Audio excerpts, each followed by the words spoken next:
Investing in the stock market can seem like a crazy prospect for a generation of young adults that have 2 cents in their pocket and a $100,000 student loan for a degree that they don't use. But when it's done right, you can take that 2 cents, turn it into 3 cents, and well, that's more than you had yesterday. And isn't that the goal? In all seriousness, the stock market is often perceived as a big scary abyss of money that eats unsuspecting investors alive and is the path to a magnitude of wealth for those that understand it. While those perceptions can be true, understanding the stock market and succeeding in making money with it is far easier than you might expect. In order to understand the stock market, first, we need to understand just what a stock is. A stock, otherwise known as a share, is a financial token or instrument that signifies ownership of a company in some proportion. Basically, if Amazon had 1,000 shares and you bought 1 share, you would own 1/1000th of Amazon. In reality, Amazon and companies alike have millions of shares. But that sums up the point. When you own a stock, that means that you own a portion of that company. And as the value of that company increases, so does your stock price. There are also common and preferred stocks, which refer to the voting rights of a shareholder. Common shares have voting rights, and preferred shares don't. When you have voting rights, you can vote on things like board elections, mergers, and other financial decisions. Preferred shares, however, are called that because they get preference when a company pays a dividend, which is basically a split of the profit of a company with the shareholder, and they also get preference in other financial situations. Stocks can get much more complicated than that, but these simple understandings will serve enough to the basic investor. The next thing you might be wondering is why exactly companies will sell stocks. And that answer is simple: to get money. Stocks allow a company to raise massive amounts of operating capital with essentially no extra effort or product. The modern stock market often bases the value of a company off its potential earnings down the line. This means that relatively small companies can earn millions, or even billions, if investors think that they can succeed in the future. So then, if a company wants to sell their shares, they need a place to do it. Enter the stock market. Companies list shares by selling them through an initial public offering, or IPO, on an exchange. This essentially changes the status of a company from a privately held business to a publicly traded one. IPOs can let company founders cash out their stake or just let the company raise money. Once a company's stocks are listed on an exchange, the public can trade them. Usually prices will fluctuate based off of public opinion, but the more concrete trends and fluctuations are usually dependent upon a company's earnings and operations. These can be measured by PE ratios, or price-to-earnings ratios, as well as a variety of other metrics. This is usually where casual investors get scared and their eyes start to glaze over. But fear not, it's not as complicated as it sounds. Next, we need to understand how and why a share price fluctuates. The stock market is composed of millions of investors and individual traders who all feel different ways about a company.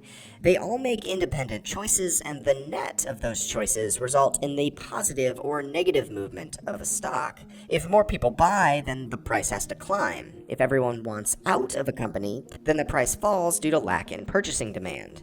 An example might be this. Say you post something on Craigslist for $100. After posting, you get 100 emails saying they'll come to purchase your item all cash right now. Most people at this point might start thinking that they priced their item too low and thus raise the price until, in theory, it reaches the most that the one single last buyer will pay for it. Conversely, if you receive no offers, you'll likely keep dropping the price until someone bites.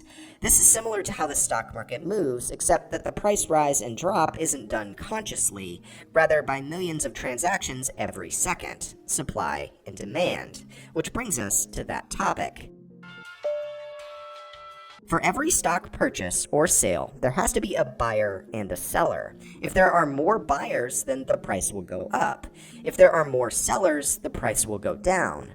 Traders often might talk about the bid-ask spread, which basically means the difference between the bid, or what someone is willing to pay to buy a share, and the ask, or what someone is willing to sell a share for. Supply and demand is fairly simple to understand at the end of the day. If more people want something, that thing, in this case a stock, will be more expensive. At the start of stock markets, matching buyers to sellers was done manually on a trading floor. Now, it's mostly done automatically by trading systems. This allows the market to move much faster and creates the breakneck pace that any casual onlooker notices when watching the stock market. Now, you might be wondering, well, I don't have time to understand this, and why should I even invest anyway when I can earn 2 to 3% just keeping it in a bank on a high side? Well, the answer is pretty simple. If you do it right, you can make a lot of money. Using a common example that you might have heard, if you bought $1,000 of Amazon stock back in 1997, you'd have roughly $1.5 million today. Now, that's a long investment timeline, but I think most people would agree that the purchase would be worth it. Other companies often provide return rates like 30 to 70% each year, which is still going to build you a lot of wealth compared to that 2 to 3% each year kept in a bank account. In essence, as long as you're able to make more than 3% in the stock market, you're doing better with your money than just keeping it in the bank. Now that we understand the stock market to be a real-time marketplace where you can purchase a part of companies you think will succeed, the next step is to figure out how. The first thing you'll need is a trading account. You can start one with common providers like E-Trade or other major banking institutions, but you can also use free trading services like Robinhood. Common trading services will charge fees for every trade you make, but new tech companies like Robinhood have made everything completely free. That means you can invest all of your money in a company and not worry about paying fees to the brokerage. We have a link below to start a Robinhood account where you can get a free stock to download that if you'd like. Once you have an account in any trading service, you have to decide what companies or multiple companies' stock to purchase, which is arguably the hard part. You also have to have a certain amount of money. Stocks range from a few cents to many thousands of dollars.